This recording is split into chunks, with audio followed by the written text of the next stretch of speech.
আসসালামু আলাইকুম। Hello everyone, আশা করি সবাই ভালো আছেন।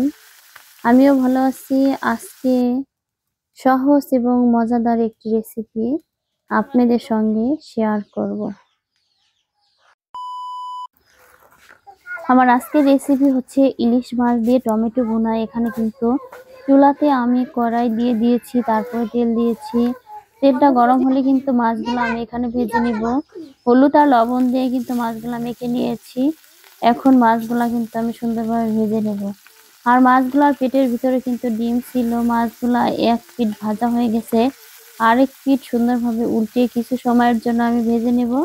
এই যে আমার মাছগুলা ভাজা শেষ, এখন মাছগুলা কিন্তু আমি উঠিয়ে নেব। মাছগুলা উঠিয়ে অবশিষ্ট যে তেলটা থাকবে, এই তেলের ভিতরে কিন্তু আমি মশলা ভেজে নেব। আমি এখানে মশলা দেব পেঁয়াজ বাটা, তার সাথে 4টা কাঁচা মরিচ বাটা আর একটি রসুন বাটা।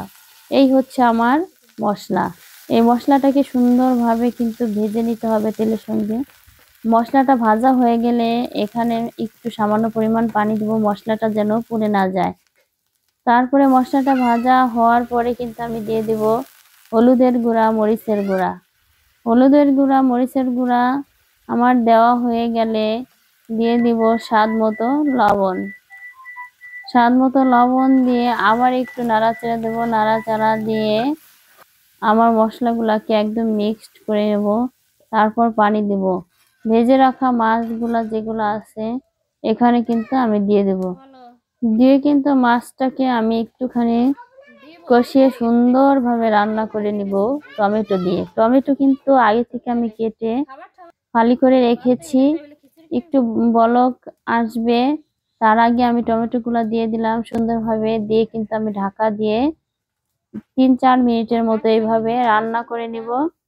যখন পানিটা উপর দিকে ফুটে উঠবে তখন কিন্তু আমি হচ্ছে ধনিয়ার কুচিগুলা উপর দিয়ে ছড়িয়ে দেব।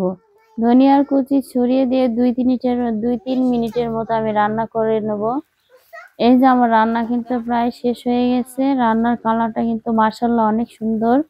আর শীতের সবজি বলে কথা, টমেটো দিয়ে যা রান্না করা হয় সেটাই কিন্তু অনেক বেশি পরিমাণে স্বাদ হয়।